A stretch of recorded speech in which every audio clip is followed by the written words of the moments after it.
જય કોળી સમાજ, જય કોળી સમાજ, જય કોળી સમાજ। ડાયરાઓમાં આપણે ભેગા થયા હોય ત્યારે ખબર હોય તો મોબાઈલ ની લાઈટ કરે, ખબર? તો આજે મારી એક એવી ઈચ્છા છે કે આજે આપણા આ વેલણ સમૂહ લગ્નમાં આપણા સમાજની માન ખાતર, સમાજની લાગણી સાથે જે જોડાયેલા છે, તો આપણે જે જગ્યાએ હશે ત્યાં આપણે બેઠી જઈએ બધા। સમાજને માન કેટલા આપે છે એ આપણે આજે જોવાનું છે। આપણે જ્યાં હોય ત્યાં આપણે બેસી જવાનું છે। આ સમાજની તાકાત જોવાની છે આજે। જો આજે સમાજની તાકાત બતાવું તમને કે આપણે જે જગ્યાએ હોય સમાજના માન ખાતર આપણે 5 મિનિટ આપણે બધાએ બેસવાનું છે, જ્યાં હોય ત્યાં।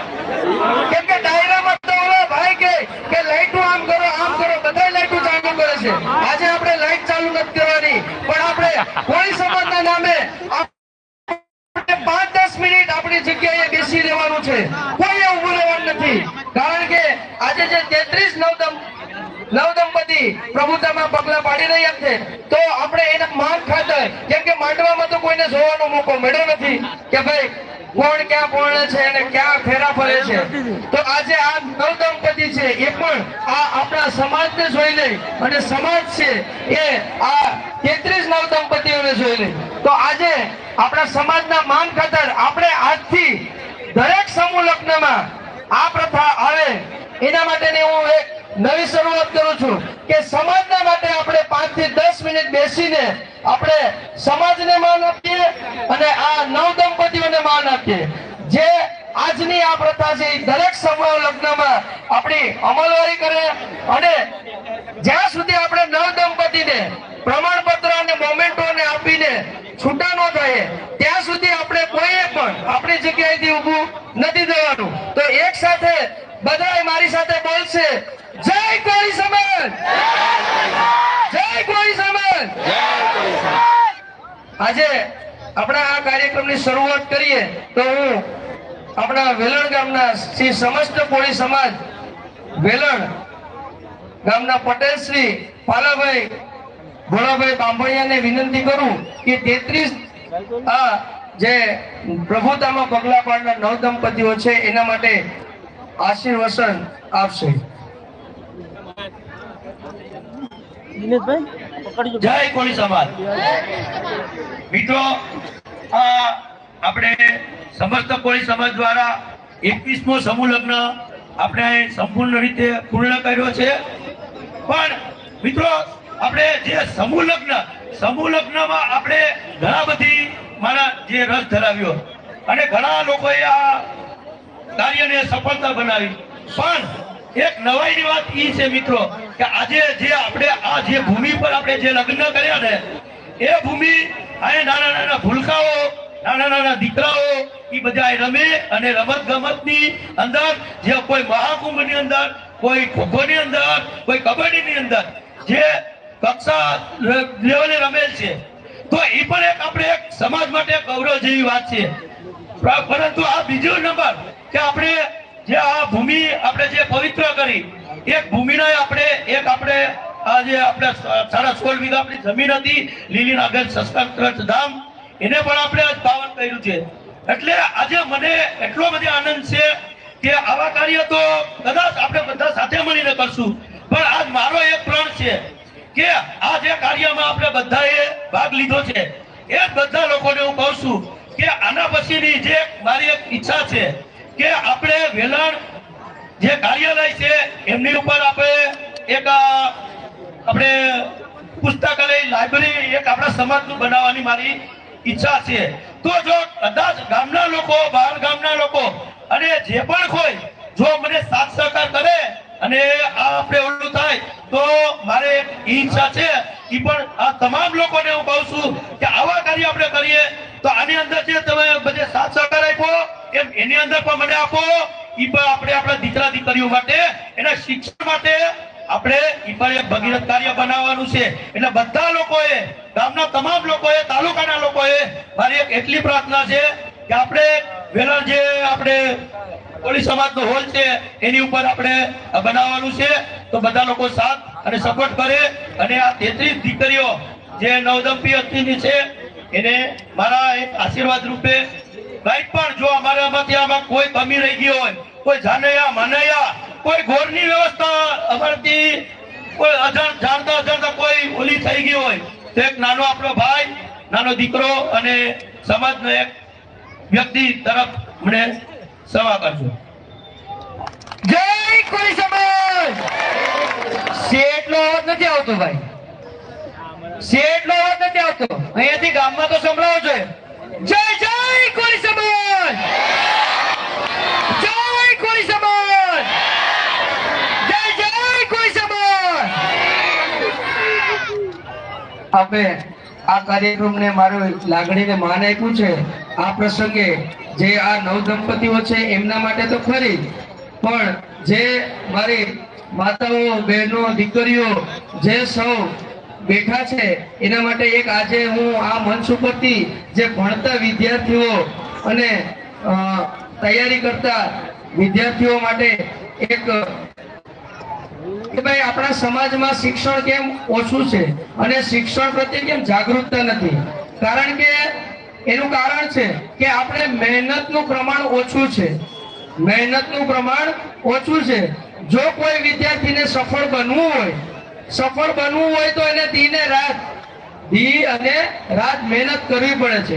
આપણે તો કોઈ પોલીસમાં લાગ્યો હોય, કોઈ શિક્ષક બન્યો હોય કે યુપીએસસી જીપીએસસી પાસ કરી હોય તો આપણે શું કરીએ કે ભાઈ આવે એટલે કે ભાઈ આપણા સમાજનું ગૌરવ, આપણા સમાજનું ગૌરવ, અને આપણે બધા સ્ટેટસ મૂકીએ, આ મૂકીએ.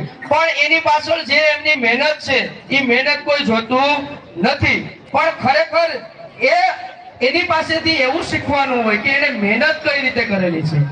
એક માતાને દીકરાના કે દીકરીના જન્મનો સમય 9 મહિનાનો હોય છે. તો આ 9 મહિના દરમિયાન માતાને કેટલી ધ્યાન રાખવાની બાબતો ડોક્ટર કહે છે. ડોક્ટર પાસે 9 મહિના જાય છે અને જે ડોક્ટર કહે છે એ રીતના એ એની સારવારમાં ધ્યાન રાખે છે. કઈ રીતે હાલવું, કઈ રીતે બેસવું, માથે ઉપાડવું કે ન ઉપાડવું, વજન ઊંચકવો નહીં. આ તમે ખાલી 9 મહિનાની મહેનત એક માતાની તમે જોઈ લો ને તો કોઈ પણ વિદ્યાર્થી છે ને એ પોતાના જીવનમાં ક્યારેય વિફળ ન થાય.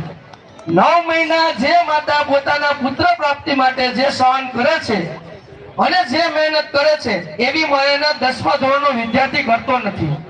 10મા ધોરણનો વિદ્યાર્થી નથી કરતો એટલે એને 12મા ધોરણમાં એને કઈ પરિણામ નથી મળતું. હું તમને માત્ર વેલણ ગામનું તમને એક શિક્ષણનું ઉદાહરણ આપું કે 10મા ધોરણની અંદર જે બાળકો 100-150 ની સંખ્યામાં જાય છે એમાંથી માત્ર 25-30 વિદ્યાર્થી પાસ થાય છે.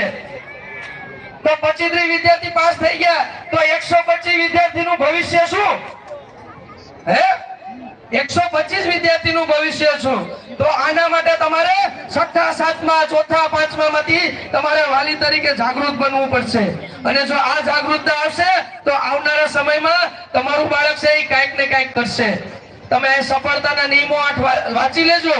આમાં જે પોસ્ટર છે એમાં કે સફળતાના 8 નિયમો 8 કલાકના 4 ભાગ પાડેલા છે. એટલે 24 કલાકમાં તમે શું કામ કરી શકો. જે કોઈ સમાજના વિદ્યાર્થી કે અન્ય સમાજના વિદ્યાર્થી જે કોઈને મહેનત કરવી છે તો એને સતત મહેનત કરવી પડશે.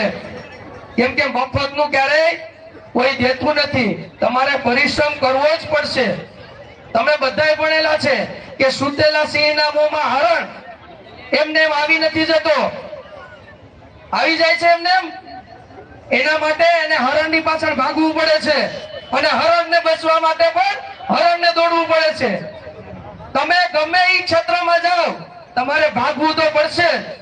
નહીં ભાગો તો તમારે ત્યાં ને ત્યાં રહેવા માટેની તૈયારી દર્શાવવી પડશે. માટે મહેનત કરો. જો મહેનત કરશે તો જ પરિણામ મળશે. એમને એમ ખાવાની વૃત્તિ રાખવામાં તમારા બાળકને પણ મહેનત કરવાની ટેવ પાડો. અમારે અહીંયા 250 થી 300 બાળકોનું ગ્રુપ છે. અહીંયા પેલું પોસ્ટર છે એને દરેક વાંચજો તો ખ્યાલ આવે કે બાળક શું છે, દીકરીઓ શું છે. અહીંયા અત્યારે જે છે દીકરીઓ આ બધી સ્પોર્ટ્સની ખેલાડીઓ છે. ખોખો, હેન્ડબોલ પ્લેયર અને નેશનલ કક્ષાએ ખોખો રમેલા છે અને સ્ટેટ કક્ષાએ, રાજ્ય કક્ષાએ હેન્ડબોલ રમેલા છે. કબડ્ડીની સ્પર્ધામાં છોકરા નંબર લાવે છે. તો અને DLSS માં છોકરા જાય છે. આ પરિણામ મળ્યું શા માટે? તમે એ છોકરાઓની મહેનત જો 4 વાગ્યાથી લઈને 7 વાગ્યા સુધી મેદાનમાં આવે છે. અમે હોય કે ન હોય એની મહેનત કરે છે. સેલ્ફ ડિફેન્સ અને સેલ્ફ રિસ્પેક્ટ. તમારું કામ પોતે જો, બીજાને બતાવવા માટે કઈ ન કરો.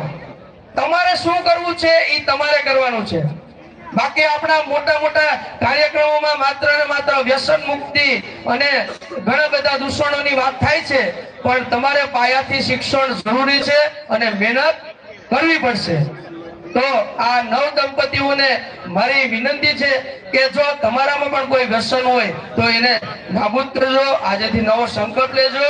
અને બીજું નવીનમાં કે શિક્ષણની દિશામાં દરેક લોકો આગળ વધે અને શિક્ષણની બાબતમાં આગળ વધશો તો જ આપણો ઉદ્ધાર થશે અને શિક્ષણની બાબતમાં જ આપણો ભવિષ્ય નિર્ભર રહેશે.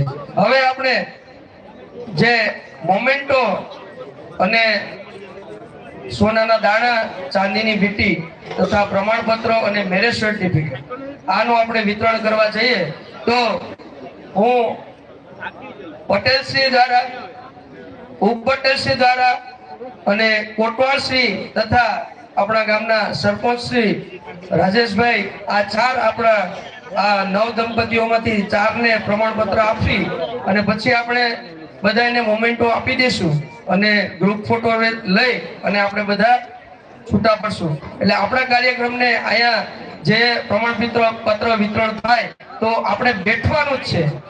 આપણો આ કાર્યક્રમ પતે કેમ કે 9 દંપતીના આપણે સન્માનમાં, એના માનમાં આપણે સમય કાઢ્યો છે અને એનું મને ગૌરવ છે કે આજે આ માતા બહેનો દીકરીઓએ મારું માન રાખ્યું, સમાજનું માન રાખ્યું.